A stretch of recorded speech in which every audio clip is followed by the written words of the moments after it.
Nagbabalik po muli ang inyong lingkod at nagbabalita ng mga balitang dapat nating malaman dito sa ating bansa. Ito ang Balitang Pambansa. Atin ngang matutunghayan sa channel na ito kung ano ang nangyayari sa loob ng ating gobyerno at syempre tumutulong na rin sa ating mga mamamayan na malaman ang katotohanan dahil mayroon tayong karapatan na malaman ang tunay na nangyayari sa ating bansa. Ngunit bago natin panoorin ang balita, huwag niyo pong kakalimutan na mag-subscribe sa ating channel at pindutin ang notification bell para lagi kang maging updated sa ating mga bagong videos na ina-upload araw-araw. At sa ating mga solid viewers naman dyan ay maraming salamat naman po sa walang sawang pagsuporta. At syempre, huwag din pong kakalimutan mag-iwan ng like at i-share ang ating mga videos. At kung mayroon ka naman pang opinion, ang ating comment section ay bukas para sa inyong mga hinaing. Ito na nga mga kaibigan, ating panoorin ang buong video. Salamat po muli and God bless!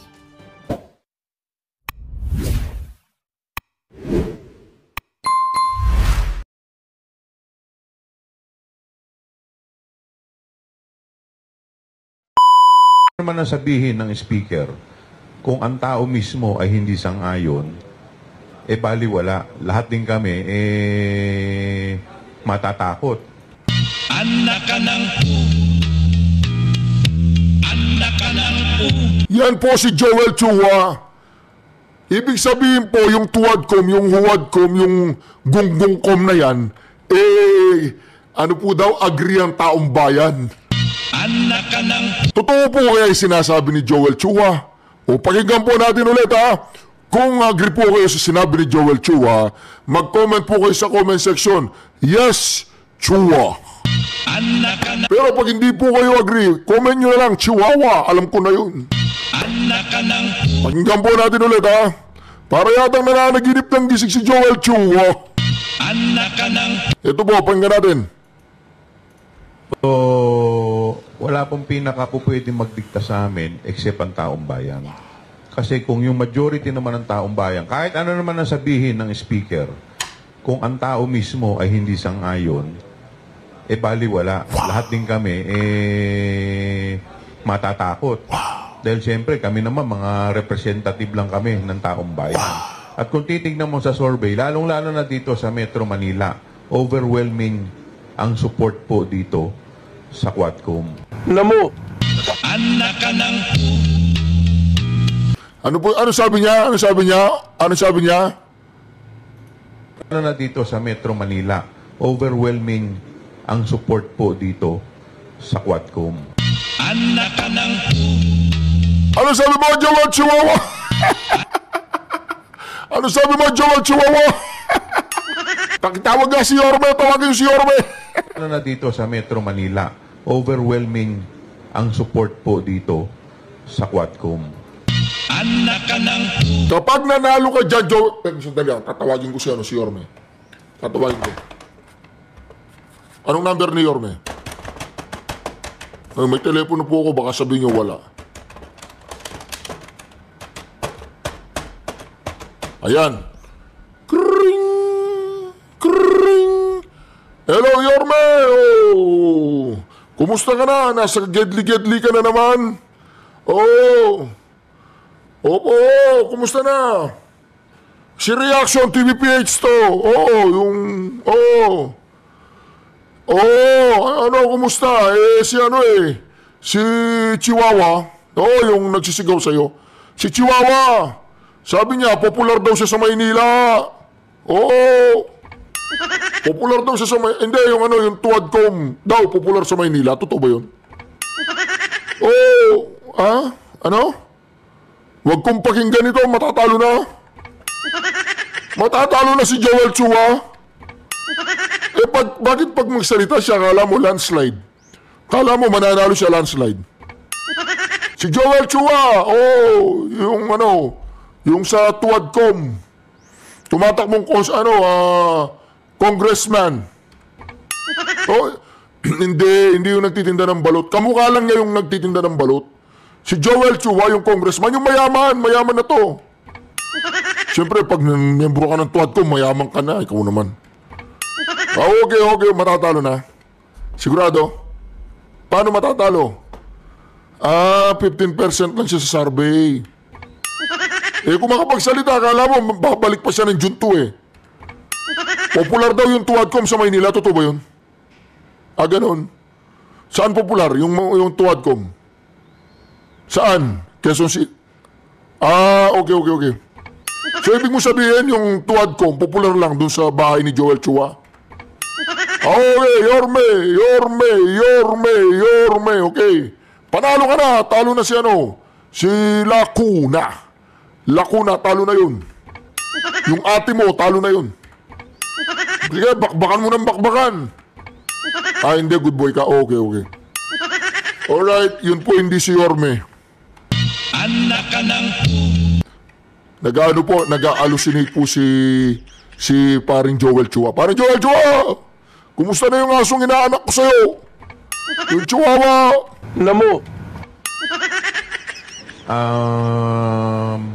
Kadalasan naman po yung mga tumitira sa Quadcom, mga trolls, mga vlogger. anak ka ng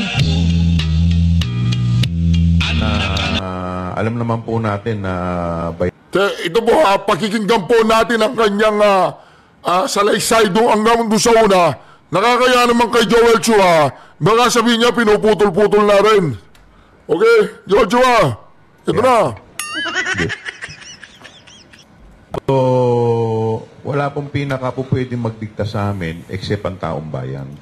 anak ka ng Kasi kung yung majority naman ng taong bayan, kahit ano naman ang sabihin ng speaker, kung ang tao mismo ay hindi sang-ayon, baliwala. Lahat anak ka ng din kami, matatakot. Dahil siyempre, kami naman, mga representative lang kami ng taong bayan. At kung titignan mo sa survey, lalong-lalo na dito sa Metro Manila, overwhelming ang support po dito sa Quadcom. anak ka ng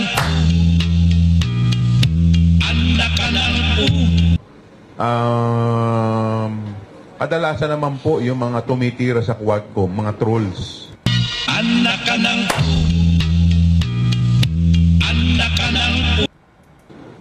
Mga vlogger na alam naman po natin na bayad. anak ka ng Di ba? Ako tinitira ko yung Tuadcom. Ibig sabihin bayad ako. Bayad ako. Hindi ganyan ha, Joel Chua. Hindi lahat pwedeng bayaran. Oh, baka ikaw bayad ka at bayad ka ba? Hindi ka bayad. Bayad ka, sumasahod ka eh. Oo, sumasahod ka, pinapasahod ka namin eh. Kaya huwag kang maangas. 3 years ka lang, pagkatapos niyan wala na. Nangangarap ka, mananalo ka. anak ka ng O ito, Ba? So, basta't kami, ito lang naman ang ano namin. Gagawin lang namin yung trabaho namin. anak ka ng Kasi nakita naman po natin, biglang marami mga issue na lumabas. Dahil nung una naman po, nung ginawa namin to, wala naman sa isip namin yung mga nangyayaring to eh. Ang nasa isip lang nun is mag-pass ng legislation. anak ka ng ang galing po kala mo totoo yung sinasabi. Joel Chua, mainit sa impyerno ha! anak ka ng Joel Chua! Yun naman talagang ano nito, ang purpose nito is in aid of legislation. anak ka ng In aid of the legislation? So, kasi, yun naman ang naging resulta. May mga naging resulta po tayo at marami rin po tayong nakita na talaga namang may problema. anak ka ng May problema o ginawa nyo na problema? Tanong lang, Joel Chua. Na dapat ayusin po natin. anak ka ng Joel Chua po, siya po yung first honor ngayon. Bayaran? Joel Chua? Huwag ganyan, pare-pares tayong Pilipino nagsisiraan tayo eh. Walang ganyanan. Ikaw naman, Joel Chua, gusto mo, maubos na yung pamilya mo kung hindi ka kurap di ba? Kurap ka. Hindi ka kurap. o sumumpa ka, mamatay lahat ng kamag-anak mo, buong pamilya mo, kung hindi ka korap. Kaya mo? O pag ginawa mo yun, kaya mo. Ibig sabihin, hindi ka korap. O diba? Pero pag hindi mo ginawa yan, ibig sabihin, hindi ka umano sa hamon ko. Di po ba mga reaksyon ganun yun? O dito naman tayo, ay kinasuhan po. Kinasuhan po ni Donald Trump yung ICC. Yung ginagamit po ng mga kalaban natin, yung ICC, pakinggan nyo to. At tinarantado ni Donald Trump yung ICC mga kareaksyon. Nilagdaan ni United States President Donald Trump ang isang executive order na nagpapataw ng kaparusahan sa International Criminal Court o ICC dahil saan niya hindi makatwirang pag-target sa Amerika at Israel. Ang kautusan ay naglalagay ng mga financial at visa restrictions sa mga individual na tumutulong sa investigasyon ng ICC laban sa mga mamamayan ng US o mga kaalyado nito. Mga kaalyado nito. Alam po ba ninyo na si Pangulong Duterte kaalyado ni Donald Trump? O ngayon, Bobo Marcos, kinasuhan na ni Donald Trump yung ICC.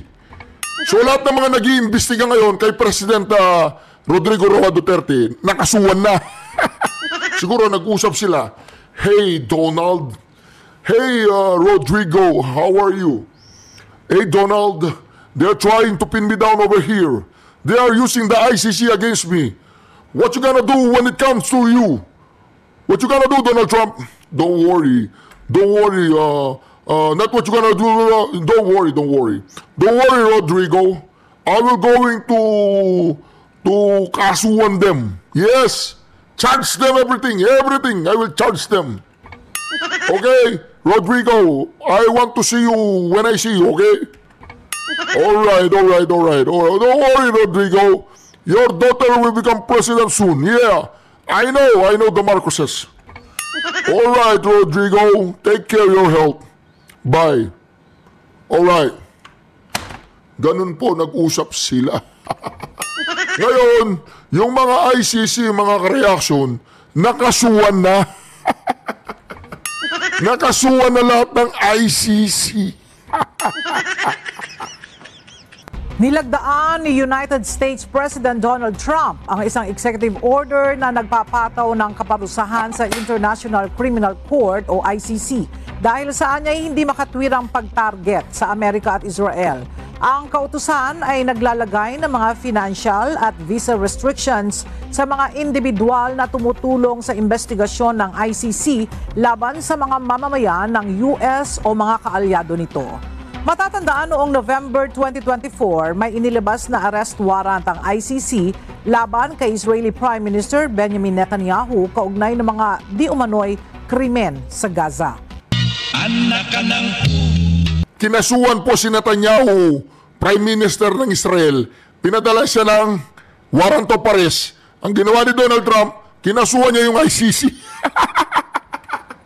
Oy, yung mga ICC nation dyan, makukulong na lahat ng mga taga-ICC niyan. Wanted sila sa United States of America. Yung mga pinagmamayabang yung ICC, kinasuhan na ni Donald Trump.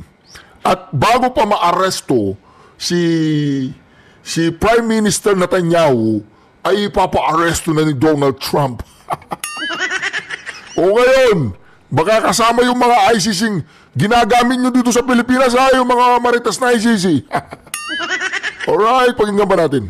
Binatikos ng White House ang ICC, sinasabing pinahina ng ICC ang karapatan ng Israel sa pagtatanggol sa sarili habang hindi pinapansin ang mga kilos ng Iran at mga anti-Israel na grupo.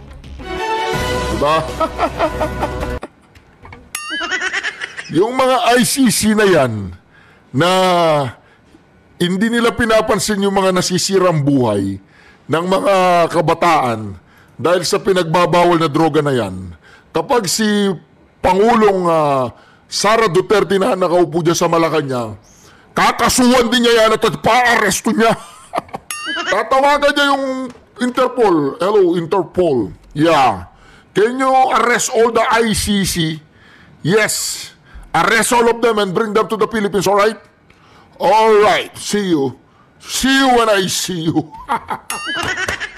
Yan po ang mangyayari sa mga ICC. Mantakin mo yan, kinasuhan ni Donald Trump yung ICC. Yung ICC, sila po yung nanguhuli sa mga politician, sa mga leaders, sa mga tiwali. So ang ginawa ni Donald Trump, kinasuhan niya yung ICC. O, wanted sila dito sa Amerika. Pag tumungtong sila dito, ulihin nyo. Ay, o dito naman po tayo kay Carpio. Pagpapatawag ng special session ng Kongreso ang isa sa nakikita ni retired Senior Associate Justice Antonio Carpio na solusyon para matalakay ang nakaambang impeachment trial ni Vice President Sara Duterte. Pwede itong gawin ni Pangulong Ferdinand Marcos Jr.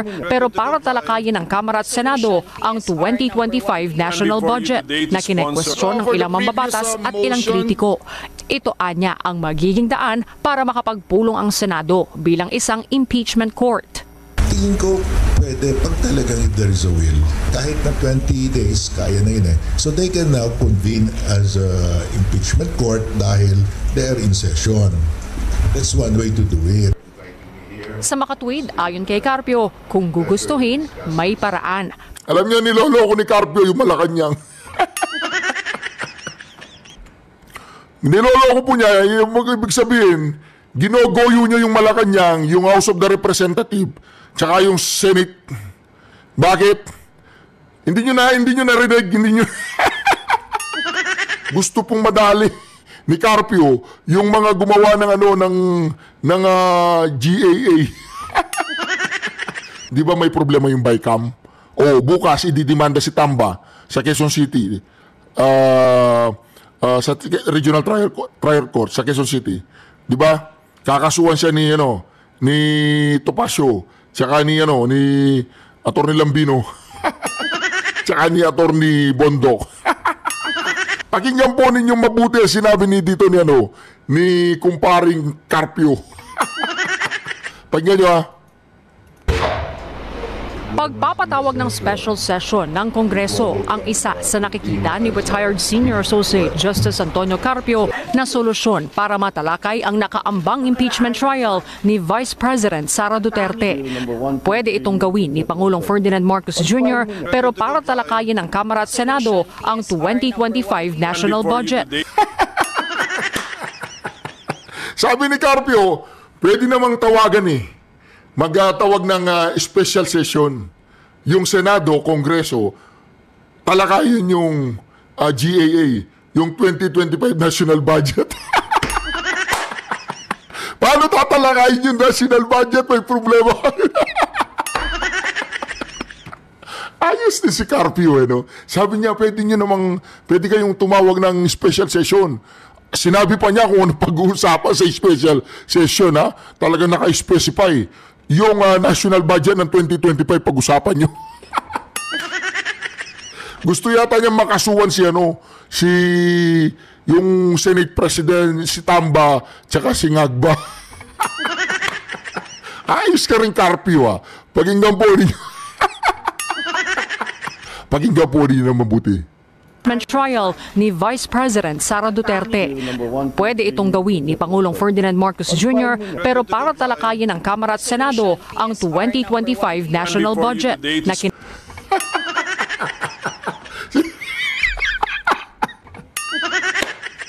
Akala po nila tuturuan ni Carpio na sige mag-special session kayo para sa impeachment.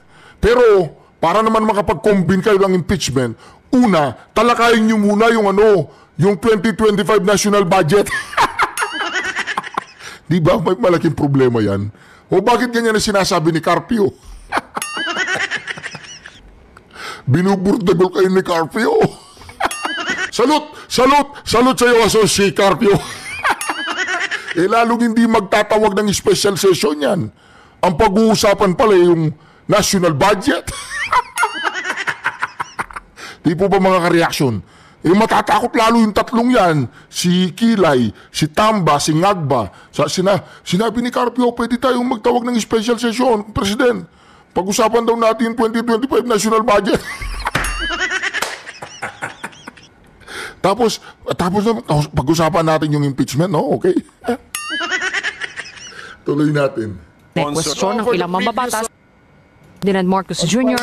pero para talakayin ng Kamara at Senado ang 2025 national budget na kinekwestiyon ng ilang mambabatas at ilang kritiko. Ito anya ang magiging daan para makapagpulong ang Senado bilang isang impeachment court. Tingin ko pwede pag talagang if there is a will. Kahit na 20 days, kaya na yun eh. So they can now convene as a impeachment court dahil they are in session. That's one way to do it. Sa makatuwid, ayon kay Carpio, kung gugustuhin, may paraan. Pero aminado siyang magiging hamon para sa Senado ang matitirang araw dahil kailangan ding bigyan ng panahong makasagot ang kampo ni VP Sara Duterte. So matagal yun, 10 calendar days. So talagang maiwan dyan sa 20 days, konti na lang. So ang sabi ni Senate President Escudero, babaguhin namin ang procedure para magkakaroon na lang ng judicial affidavit. Dagdag niya, hindi rin pwedeng makialam ang Korte Suprema at atasan ang Senadong simula ng impeachment trial sa pamamagitan ng writ of mandamus or written order. Sa kabila nito, sinabi ni Carpio na may dapat isaalang-alang kahit na sinabi sa saligang batas na kailangang litisin agad ng Senado ang verified complaint oras na maihain na ito. Ang suggestion ko, kung hindi nila magawa ngayon during the break, it will be carried to the next Congress. Kasi kulang na talaga sa oras. Pero giit ni Attorney Tranquil Salvador III, isa sa defense lawyers sa impeachment trial ni dating Chief Justice Renato Corona noong 2012, hindi na ito dapat itawid sa susunod na Kongreso. Kung gusto po nila, magkakaroon ng legal question kasi wala pang sinasagot na ganyang kaso ang Korte Suprema. Kung tutuloy siya, sa aking pananaw, hindi na po dapat yun. Dagdag ni Salvador, dedepende ang takbo ng paglilitis sa ilalatag na rules ng mga senador na uupong mga hurado sa impeachment court. Anya, 3 lamang sa 8 articles of impeachment ang natalakay ng prosecution panel sa impeachment trial ni Corona bago siya nakatulang guilty ng senator judges. Kasi mayroong opening statement, bawat bahagi, tapos magpipresenta sila ng ebidensya, sabihin ng prosecution, isa lang kami. 2. Tapos ang depensa, siyempre yun lang ang presenta, yun lang haharapin nila. Tapos closing argument, botohan na. Hindi sila bound dun sa dami ng articles of impeachment. 7 articles of impeachment laban kay Vice President Duterte ang inihain at ipinadala ng Kamara sa Senado. Una nang nanindigan si Senate President Francis Escudero na sa ngayon wala siyang balak na humiling ng special session sa Pangulo at sa Hunyo na tatalakayin ang impeachment sa plenaryo. Anya, hindi espesyal ang pangalawang Pangulo para madaliin o ipagpaliban ang impeachment trial dahil sa kanya. Hardin Delgado, ABS-CBN News. Tuloy-tuloy po ang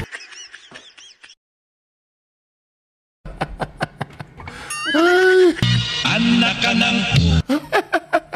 Wala na po. Nagkakaroon na po ng dilema yung si Delima.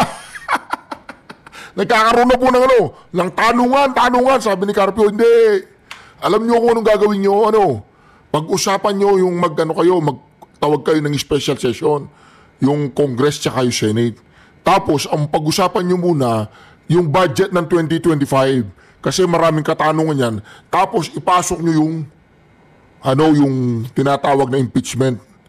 O baka pag pinag-usapan yung budget ng 2025, mauna pang ma-impeach si Bobong Marcos.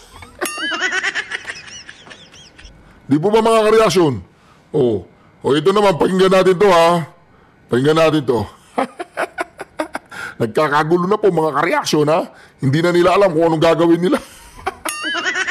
Special session ng Senado. Dapat na raw humiling ng special session ng Senado sa Pangulo para masimulan na ang impeachment trial kay Vice President Sara Duterte.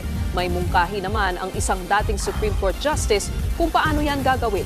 Nasa frontline ng balitang yan, si Carrie Cator.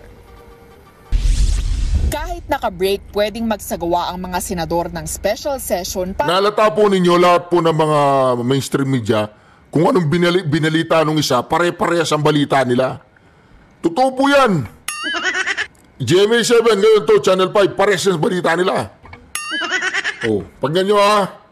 agad masimula ng impeachment trial ni Vice President Sara Duterte. Ayon yan kay dating Associate Justice Antonio Carpio. Posible raw ito kung hihilingin mismo ng Senado kay Pangulong Bongbong Marcos at mabibigyan sila ng higit 20 araw. Dagdag ni Carpio, pwedeng idaan yan sa pag-amyenda sa General Appropriations Act ng 2025. Madali naman lang i-amend yung GAA. Siguro isang session day lang yon. So may extra sila ng mga 20-24 days. Opo. So, kahit na 20 days, kaya na yun eh. So they can now convene as a impeachment court. Matatanda ang Paano? Anong gagawin ninyo pag pinag-usapan ng GAA dyan? May makukulong dyan. Aamyandahan eh. Ang tanong, ba't pinirmahan? Diba, wag mo nang pakialaman yun, Carpio, kasi nasa Supreme Court. Pinapagpaliwanag na yung 3, 4 pala. Alright.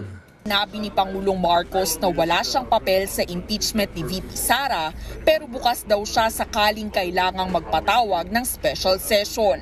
Matuloy man, inamin ni Carpio na hindi pa rin sapat ang nasa 20 araw dahil kailangan daw ng 10 araw para mapasagot ang respondent. Ang pwede naman daw gawin dyan ng Senado, kumuha ng judicial affidavits sa mga testigo.